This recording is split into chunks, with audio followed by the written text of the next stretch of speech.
Oke teman-teman, kembali lagi bersama aku Devika Manurung di acara seputar kuliah. Nah, kali ini kita akan ngobrolin seputar jurusan ilmu politik.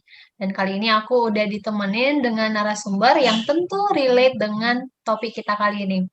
Kenalin, ini dia Bang Joel. Hai Bang Joel. Hai, Oke, Bang Joel ini adalah mahasiswa jurusan ilmu politik di Universitas Sumatera Utara, Istanbul 2018 ya Bang ya? iya ya, Oke, gimana kabarnya Bang? Sehat nggak? ya pasti saya lah dek masih fit ini dek. Yes, amin. Em, Gimana kuliahnya dalam daring ini Bang? Aduh, memang banyak kendala ini dek, karena terkadang ini jaringan yang bermasalah dan sebagainya dek, itu kurang mendorong untuk berjalannya dengan baik kuliah saat ini dek. Oh iya ya. Selain itu Bang, ada nggak pandemik ini kayak jadi penghalang nggak sih untuk jurusan orang Abang? Atau istilahnya meskipun kuliahnya jarak jauh ya tetap bisa berjalan seperti itu? Kalau berjalannya memang tetap berjalan kuliahnya dengan sesuai dengan fasilitas yang ada. Cuman kan terkadang kan pasti mendorong adanya kebutuhan-kebutuhan baru untuk mahasiswa, terutama ya katakanlah mahasiswa yang politik yang berada di luar kota itu Hmm, jenis-jenis jaringan kan nggak semua bisa digunakan di daerah-daerah. Jadi iya. terkadang harus mendorong adanya biaya-biaya yang lebih besar untuk dikeluarkan untuk mendorong berjalannya dengan baik mengikuti pelajaran yang disampaikan oleh dari dosen-dosen. Jadi salah satunya faktor ekonomi. Dan juga yang kedua itu seperti masalah budaya kita juga kan, kita belum bisa secara full mengikuti dengan teknologi yang ada, sehingga saat Hmm, dibuat pun secara daring kita nggak bisa langsung menyesuaikan dari Zoom. Pasti ada kendala pemahaman tentang penggunaan Zoom, penggunaan media-media lainnya juga, karena beda dosen beda juga media yang digunakan. Jadi terkadang ada masalah-masalah seperti itu yang dihadapi oleh kawan-kawan mahasiswa, dan juga saya juga termasuk di dalamnya seperti itu. oke. Terkait kebijakan Menteri Pendidikan yang udah dicanangkan, yang diperkirakan bahwa semester depan kita mau masuk offline, menurut Abang itu gimana, Bang? Kalau untuk kebijakan kementerian itu dari saya pribadi itu saya sepakat dengan kebijakan itu. Artinya karena kan kita pemerintah berarti sudah memperhatikan kendala apa yang dihadapi oleh mahasiswa. Tetapi memang saat pemerintah memperhatikan itu perlu juga nantinya pembatasan tentunya dari yang biasanya sampai 50 orang atau 100 orang dalam ruangan itu perlu diperhatikan, contohnya dikurangi, ada pembatasan jarak. Tetapi untuk kuliahnya memang itu saya sepakat, artinya adanya dari online dialihkan kepada offline. Artinya kembali kepada kapasitas daripada mahasiswa atau kemampuan mahasiswa untuk mengikuti proses belajar. Karena intinya kan bagaimana mahasiswa itu bisa mendapatkan ilmu yang diberikan, bukan persoalan bagaimana mahasiswa itu bisa mengikuti sarana yang diberikan. Seperti itu kira-kira. Ya, ya. Langsung nampak kali ya, Bang, cara ngomongnya itu gitu. Udah belajar kali ya di ilmu politik. Belajar sedikit-sedikit lah, Dek. Asik. Oke, Bang. Yang pertama nih, Abang minta tolong dong untuk jelasin gambaran umum tentang jurusan ilmu politik. Oke, jadi kalau ilmu politik itu kan jurusan ilmu politik, terutama saya mungkin akan bawakan secara jurusan ilmu politik di Visipus itu kan merupakan sebuah jurusan yang saat ini memiliki 3 konsentrasi. Konsentrasinya itu mengarah kepada 3 fokus, yaitu konsentrasi politik Indonesia, yang kedua itu adalah konsentrasi perbandingan politik, dan yang ketiga itu adalah konsentrasi politik Islam. Jadi dari 3 konsentrasi ini, kalau konsentrasi politik Indonesia, seperti saya mengambil jurusan konsentrasi politik Indonesia di semester 5. Saya ngambil itu, dan kami mempelajari contohnya bagaimana sistem politik Indonesia, bagaimana sistem perwakilan Indonesia, contohnya bagaimana cara bekerja daripada anggota legislatif, dan juga kami belajar juga tentang bagaimana pengambilan keputusan dalam sistem politik di Indonesia, bagaimana sistem demokrasi dan HAM di Indonesia juga digunakan, itu secara konsentrasi politik Indonesia. Dan juga kalau yang kedua itu adalah konsentrasi perbandingan politik. Mereka lebih fokus kepada bagaimana membandingkan sistem politik yang satu negara dengan ini. Artinya lebih mengarah kepada hubungan internasional. Mungkin kalau di universitas lain sudah ada menggunakan jurusan hubungan internasional, tetapi di ilmu politik Visipusu masih berfokus kepada menentukan itu menjadi sebuah konsentrasi. Kalau dia konsentrasi politik Islam, dia mengarah kepada konsentrasi itu mengarah kepada kajian-kajian yang berdasarkan dengan kajian-kajian dari teori-teori Islam. Itu secara konsentrasi. Dan secara dosen saat ini di universitas di ilmu politik Visipusu itu saat ini sudah banyak memerankan dari alumni-alumni mahasiswa politik. Mungkin karena adanya dorongan lebih mudah melakukan pendekatannya, karena di samping kita fokus kepada ide yang ilmu kepada mahasiswanya, perlu juga mengetahui bagaimana cara pendekatannya. Ternyata senior-senior daripada ilmu politik yang sudah menjadi alumni, sudah menyelesaikan sampai S2, mampu melakukan pendekatan-pendekatan. Jadi sehingga banyak juga diperankan dosen-dosen muda lah untuk saat ini di ilmu politik. Dan kalau secara gambaran umum juga di ilmu politik ini, alumni-alumni itu lebih mengarah kepada bekerja di lembaga-lembaga pemerintahan. Seperti itulah gambaran umum secara jurusan ilmu politik di Visipusu. Oke, mendengarnya aja aku sedikit greget ya kuliah di ilmu politik sepertinya Bang. Untuk Abang sendiri alasan pengen masuk di jurusan ini apa Bang? Atau memang udah mungkin dari SMA udah ada nampak basic di bagian politik gitu kah? Tolong diulangi dulu tadi nggak kedengaran dari awal. Oh, alasan kenapa Abang memilih jurusan ilmu politik? Oke, baik. Alasan mengapa memilih jurusan ilmu. Jadi kan dulu itu kan aku tertarik nengok yang melihat debat-debat daripada politisi. Artinya di mana adanya perdebatan ide-ide. Dan saat mereka berdebat, keluar dari ruang debat itu saling rangkul-rangkulan. Baru setelah rangkul-rangkulan, besok lagi debat, baru tiba-tiba nanti ada pecah, ada gabung lagi. Artinya ada ternyata perkawanan itu dan perlawanan itu terlahir daripada perbedaan pandangan.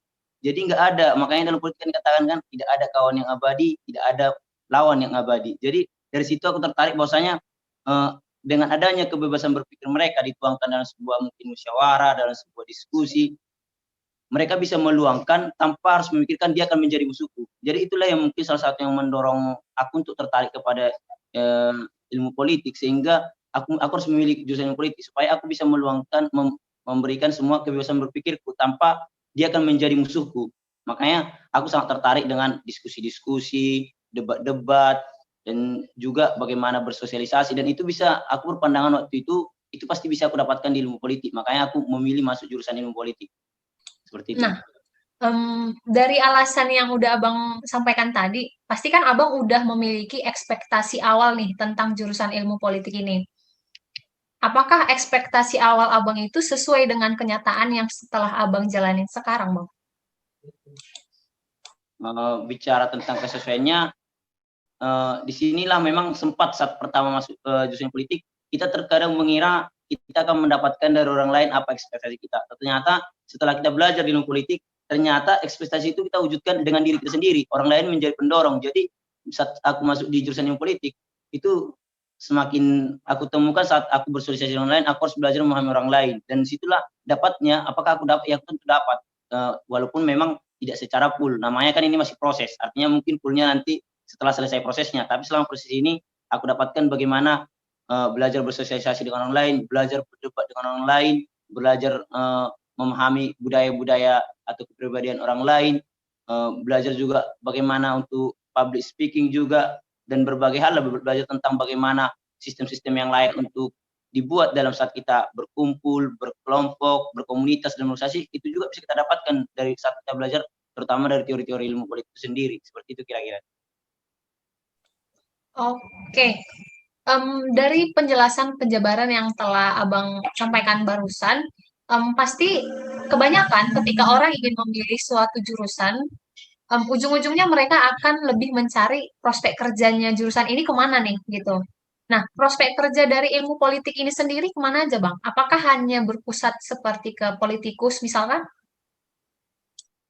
Oke, baik. Kalau mengenai prospek kerjanya, itu mungkin persoalan seseorang saat belum masuk ilmu politik memandang kemana sih nantinya kita saat kita masuk ilmu politik, apakah ada pekerjaannya, kan itu yang jadi sering pergejolakannya, sehingga ada orang yang tertarik masuk ilmu politik jadi nggak masuk karena takut nggak ada kerjaan nantinya, hanya toh nanti cuma kritik-kritik nanti di media, dari mana bisa kita hidup dari situ, kan itu mungkin persoalannya. Tetapi kita harus pahami saat kita bicarakan politik ini kan bicara tentang sebuah negara, bicara tentang sebuah sistem. Otomatis kan sistem ini dikelola oleh pemerintah, dikelola oleh lembaga-lembaga pemerintahan. Makanya secara mendasar ya tentunya mahasiswa politik itu disiapkan untuk menjadi calon-calon penerus daripada melanjutkan lembaga-lembaga pemerintahan. Artinya seperti kita bisa lihat contohnya di pemilu itu kan ada lembaga KPU, lembaga Bawaslu, dan yang membahas tentang pemilu itu kan salah satunya jurusan politik. Maka mahasiswa politik secara otomatis berpeluang untuk masuk ke lembaga KPU, lembaga Bawaslu, seperti itu kira-kira. Dan juga ada juga masuk kepada Komnas HAM, dan juga ada masuk daripada Kementerian Dalam Negeri. Karena kenapa Kementerian Dalam Negeri? Karena kan Kementerian Dalam Negeri juga membahas tentang pemilu, membahas tentang otonomi daerah, mengenai desentralisasi, itu kan dikaji oleh Menteri Dalam Negeri, sehingga peluang daripada mahasiswa politik itu tinggi untuk masuk ke sana di saat dia memang betul-betul paham untuk disiplin ilmu yang dia paham. Dan juga saat ini seperti dosen dari ilmu politik itu ada saat ini yang menjadi Ketua Komnas HAM Indonesia, dan juga ada juga menjadi Komisioner KPU Republik Indonesia. Jadi secara kelembagaan nasional dari ilmu politik ini juga berpeluang besar. Bahkan sampai saat ini di bidang pendidikan juga lumayan bercahaya lah kita katakan, seperti rektor daripada Universitas Sumatera Utara kan sekarang kan dari dosennya ilmu politik. Artinya peluang-peluang dari ilmu politik ini saat kita sudah masuk, kita sadari banyak peluang yang datang. Walaupun memang di sini apanya mungkin sebagai kalau mungkin di jurusan lain disiapkan langsung setelah dia testing untuk sebuah pekerjaan akan berkepanjangan. Tetapi memang kalau di ilmu politik itu dia memang lebih mengarah kepada namanya periodisasi. Contoh menjadi rektor juga kan pasti ada masanya. Untuk menjadi ketua Komnas HAM juga kan pasti ada masanya. Menjadi komisioner KPU pun ada masanya. Tetapi itulah yang perlu dilatih daripada mahasiswa politik. Siap selalu untuk berkontestasi, siap selalu untuk bertarung, sehingga menghadapi untuk fokus pada prospek kerjanya, ya sanggup untuk menghadapi periode-periode ini. Seperti itu kira-kira. Oke, berarti prospek kerja dan peluang karir dari jurusan ilmu politik ini sendiri tergolong luas dan juga menjanjikan ya, Bang? Ya, pastilah menjanjikan deh. Oke, keren deh. Terakhir nih, Bang, pesan buat mereka yang mau masuk ilmu politik. Oke, pesan bagi mereka yang mau masuk ilmu politik. Jadi untuk kawan-kawan yang tertarik hari ini kepada ilmu politik, jangan dulu pikirkan pekerjaan apa yang akan setelah ilmu politik. Tetapi pikirkanlah apa yang bisa kau dapatkan dari ilmu politik itu. Jadi itu pertama, ilmu apa, ide apa. Karena kita kan orang muda harus ditantang bagaimana bisa mendapatkan ide. Bagaimana bisa mendapatkan pemikiran hingga betul-betul merdeka secara pemikiran. Karena kalau kita belum merdeka secara pemikiran, gimana caranya kita merdeka secara tindakan? Itu untuk kawan-kawan yang mau masuk kepada ilmu politik. Dan yang udah memilih ilmu politik, harapanku hanya ini kepada kawan-kawan. Setia pada proses, bertanggung jawab pada pilihan, dan merdeka pada dalam pikiran. Artinya di sini saat kawan-kawan udah memilih ilmu politik, nantinya saat masuk ilmu politik janganlah mengeluh dan mengeluh, karena banyak sekarang mahasiswa setelah masuk ya banyaknya ternyata enggak sesuai ekspektasi. Padahal kan seperti yang aku sampaikan tadi itu kan apa yang kita dapatkan itu kan juga bagian daripada apa yang telah kita lakukan juga. Jadi jangan terlalu banyaknya berharap dari luarnya saja, tetapi coba koreksi diri kita sendiri. Apa yang bisa kita perbuat hari ini? Apa sumber daya atau potensi kita yang bisa kita manfaatkan untuk kondisi yang ada. Jadi jangan berfokus kepada bergantung dengan orang lain. Apalagi seorang mahasiswa politik itu harus bebas berpikir, mampu untuk memperhatikan masalah-masalah yang terjadi. Itu yang akan kalian dapatkan. Jadi itu yang bisa saya sampaikan kepada kawan-kawan yang mungkin akan masuk kepada ilmu politik. Harapannya tetap semangat lah, seperti itu. Keren ya, berarti pesannya jangan langsung memikirkan pekerjaan apa, tapi pikirkan ilmu apa yang didapat dan juga nikmatin prosesnya. Keren-keren. Oke, sekali lagi makasih ya buat Bang Joel udah mau sharing-sharing tentang jurusannya. Semoga apa yang udah kita sharingkan nanti bisa berguna dan bermanfaat dan bisa menjadi pandangan bagi mereka-mereka yang mau masuk ke jurusan ilmu politik ini. Oke, teman-teman, sekian video kali ini. Semoga diskusi kami kali ini bermanfaat. Terima kasih. Thank you, Bang Joel. Terima kasih.